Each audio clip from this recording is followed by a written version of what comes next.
കുറേ ദിവസമായില്ലേ വീഡിയോ ഒക്കെ ഇട്ടിട്ട് എന്താണ് എല്ലാവരുടെ വിശേഷങ്ങളൊക്കെ. ചെറുതായിട്ടൊരു വൈറ്റമിൻ ഡി ഡെഫിഷ്യൻസി ഉള്ളതുകൊണ്ട് തന്നെ അതിന്റെ പ്രധാന സോഴ്സായിട്ടുള്ള ആ കത്തിച്ചിരിച്ചിരിക്കുന്ന മൂപ്പരും ഞാനും തമ്മിൽ ഇന്ന് രാവിലെ ഇപ്പോൾ കുറച്ച് നേരം മീറ്റ് ചെയ്യാറുണ്ട്. അപ്പോൾ ഞാൻ പറഞ്ഞു വരുന്നത് എന്താണെന്ന് വെച്ചാൽ 2 ദിവസം ഒന്ന് വയ്യാണ്ട് കിടന്ന് 3ാമത്തെ ദിവസം എണീറ്റ് വന്നപ്പോഴേക്കും ഇതായിരുന്നു കേട്ടോ വീടിൻ്റെ അവസ്ഥ. എൻ്റെ സന്തതികൾ അവർക്ക് പറ്റുന്ന രീതിക്ക് മാക്സിമം സഹകരിച്ച് തന്നിട്ടുണ്ട്. എന്തായാലും ഇപ്പോൾ നോക്കി നിന്നിട്ട് കാര്യമില്ല, എല്ലാം നമ്മൾ തന്നെ ചെയ്ത് തീർക്കണമല്ലോ. അപ്പോൾ പിന്നെ വേഗം തന്നെ വാഷ് ചെയ്യാനുള്ള തുണികളൊക്കെ മെഷീനിൽ ഇട്ടതിന് ശേഷം ഞാൻ വേഗം പോയി ഒന്ന് കുളിച്ചിട്ടുണ്ടായിരുന്നു കേട്ടോ. അപ്പോൾ ഒരു ഉഷാറൊക്കെ വന്നിട്ടുണ്ടായിരുന്നു.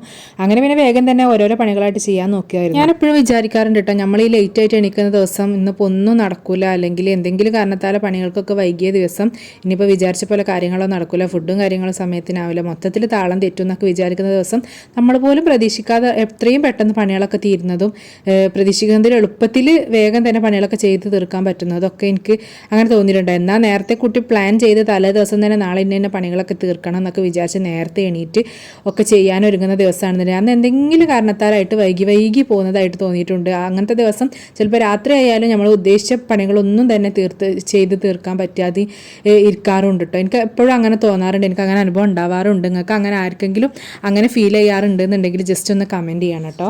അങ്ങനെ പിന്നെ വേഗം തന്നെ ബെഡ്ഷീറ്റും കാര്യങ്ങളൊക്കെ ഒന്ന് വിരിച്ചിട്ട് എല്ലാം ഒതുക്കി വെച്ചതിന് ശേഷം വേഗം ഒന്ന് അടിച്ച് വാരിയിട്ടുണ്ടായിരുന്നു കേട്ടോ. ഇവിടെ കച്ചറനെക്കാട്ടും കൂടുതലുണ്ടാവും കേട്ടോ അടിച്ച് വാരുമ്പോൾ ടോയ്സ്. ഒരുപക്ഷെ കുട്ടികളുടെ വീട്ടിലൊക്കെ ഇതന്നെ ആയിരിക്കുമല്ലേ അവസ്ഥ.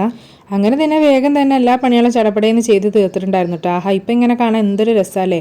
ഇത് വീഡിയോയിൽ നിങ്ങൾക്ക് എളുപ്പം കാണുന്നുണ്ടെന്നുണ്ടെങ്കിൽ ഒരുപാട് നേരത്തെ പ്രയത്നത്തിന് ശേഷമായിട്ട് ഞാനിത് ഇങ്ങനെ ഒന്നാക്കിയെടുത്തത്. ഇനിയിപ്പോൾ ഇത് എത്ര നേരം ഇതുപോലെ ഉണ്ടാവും എന്നുള്ളത് എനിക്ക് യാതൊരു ഉറപ്പും പറയാൻ വയ്യ. അപ്പോൾ അത് അത്രയൊക്കെ ഉള്ളൂ കേട്ടോ ഇന്നത്തെ വിശേഷങ്ങൾ എന്ന് പറയുന്നത്. അപ്പം ഞാൻ എപ്പോഴും പറയുന്ന പോലെ തന്നെ വെറുതെ ഇങ്ങനെ വീഡിയോ കണ്ട് തട്ടിമാറ്റി പോവാതെ ഒന്ന് ലൈക്ക് ചെയ്യുക, ഷെയർ ചെയ്യുക, കമൻറ്റ് ചെയ്യുക, സബ്സ്ക്രൈബ് ചെയ്യുക, ഒന്ന് നമ്മളെ ചാനലൊന്ന് സപ്പോർട്ട് ചെയ്യുക കേട്ടോ.